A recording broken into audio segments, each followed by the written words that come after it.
Back when every kid in my school was playing Valorant, I was that huge Valorant gamer. I was a full-on addict. The only thing that I could think of in my life was Valorant. Be it in school, when I'm with my friends, when I'm out. The only thing that was in my mind was Valorant.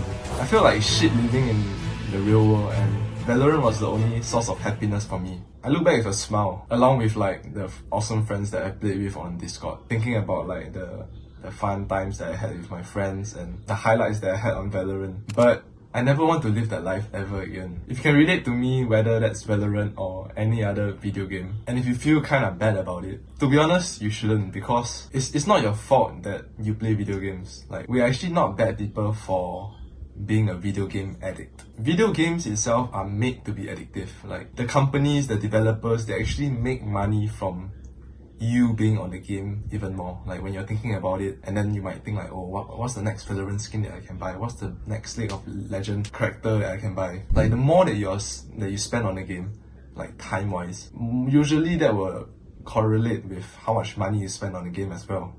And the video game is an industry, and their main focus is to get money, is to earn profit, and that comes from getting attention from the consumer itself, which is you and I back in 2022. We have this desire to want to achieve more in life, the status that you get. And if you're being honest, we want others to validate our achievements.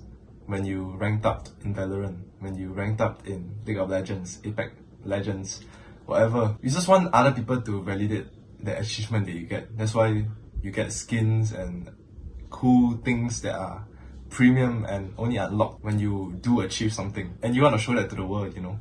It's so easy to do that in video games, in the virtual world, but in real life, it's so much harder. There's so much friction. You actually have to put in the work in real life. In the virtual world, in video games, we get pixels on the screen, but in real life, we actually get better. We get people who genuinely respects us, a girl that will probably love you because you've been grinding hard in real life, and best of all, you get to retire your loved ones that you would probably love to do. And I'll be honest, some people, like, they don't play video games just for social recognition and the achievements and validation that they can get from other people. Some people just really enjoy playing video games in general. But it's the consequences of feeling like a social autist, a social like nerd, a loser, you not being able to socialize properly with other people, playing 8 hours a day in your crusty little gaming chair, worth it? Is the feeling of constantly needing to play this game in order to feel happy worth it as well? Like, I could be here right now in this world because of the things that I've achieved,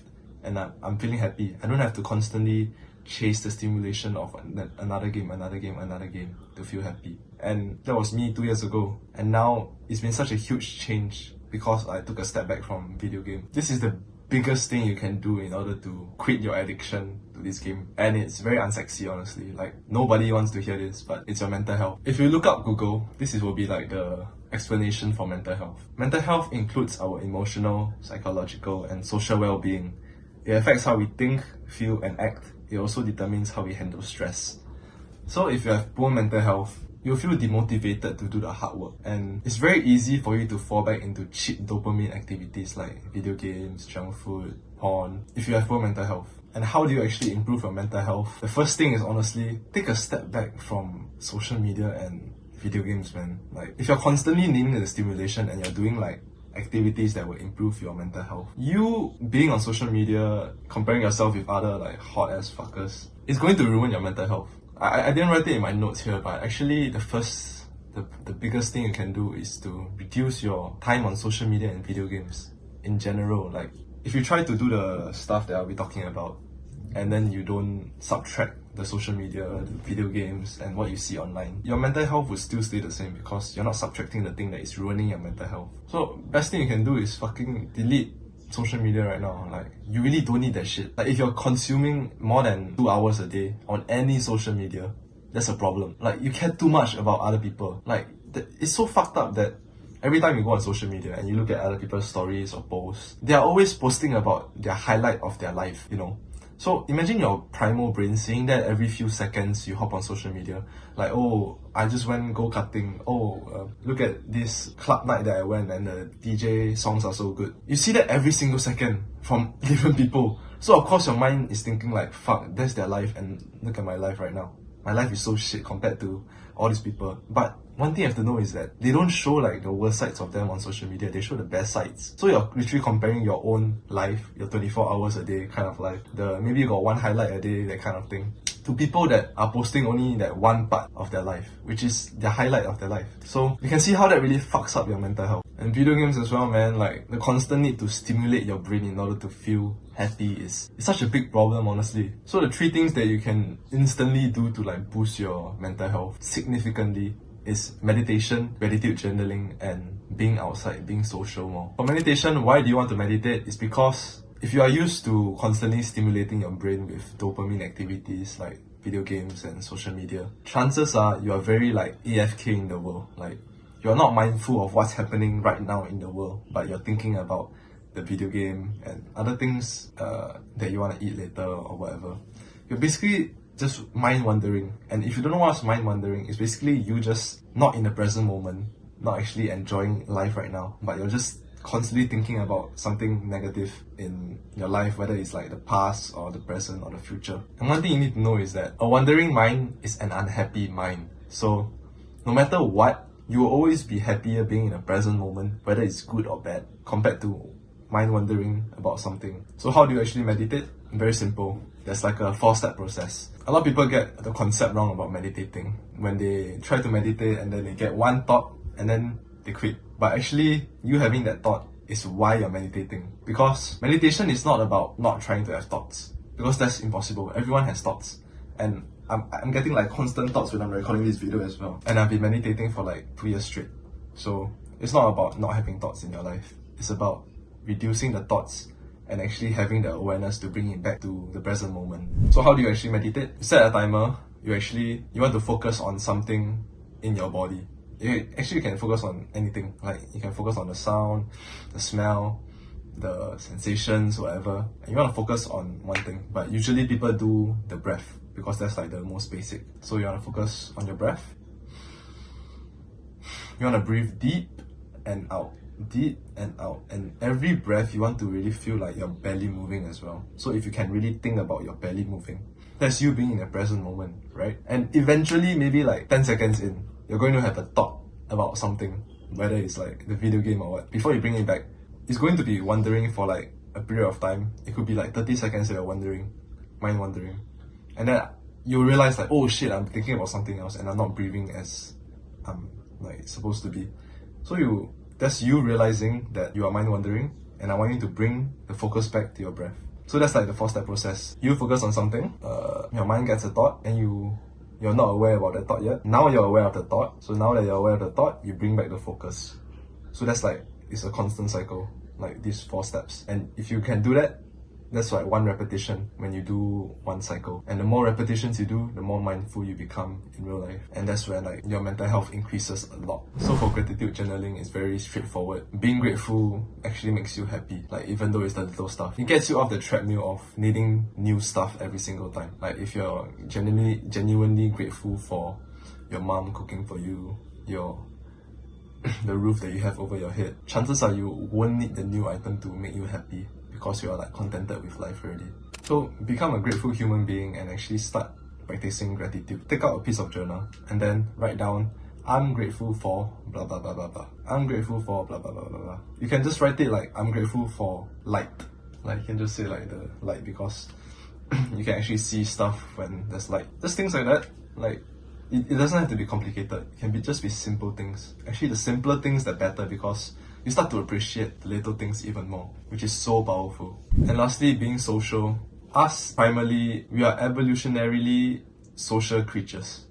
So if you actually live alone right now and then all you do is just go to work, come back, you don't talk to anyone, you don't talk to your colleagues, you actually live a very depressing life. And that's where you actually start to get depression and anxiety. So you don't want that. Loneliness is actually a very huge problem in society. So you want to avoid that. Things that you can do to become social is simple. Talk to your parents more, talk to your family more. Have actually like put more intention into knowing about other people. If you can do this for strangers as well. If you just go on a walk and then you see someone, say hi to them. Just that hi and then with a smile can actually make someone's day. And and it will boost your happiness as well because you're interacting socially. And I don't know why, being social just has a huge effect on your happiness in general, and that relates to your mental health. So after you've understand mental health and actually how to improve it, the next thing you need to know is the difference between instant gratification and delayed gratification. Instant gratification is an activity that we do, that we feel good right now doing, but then we feel shit after doing it. So you can imagine like eating junk food,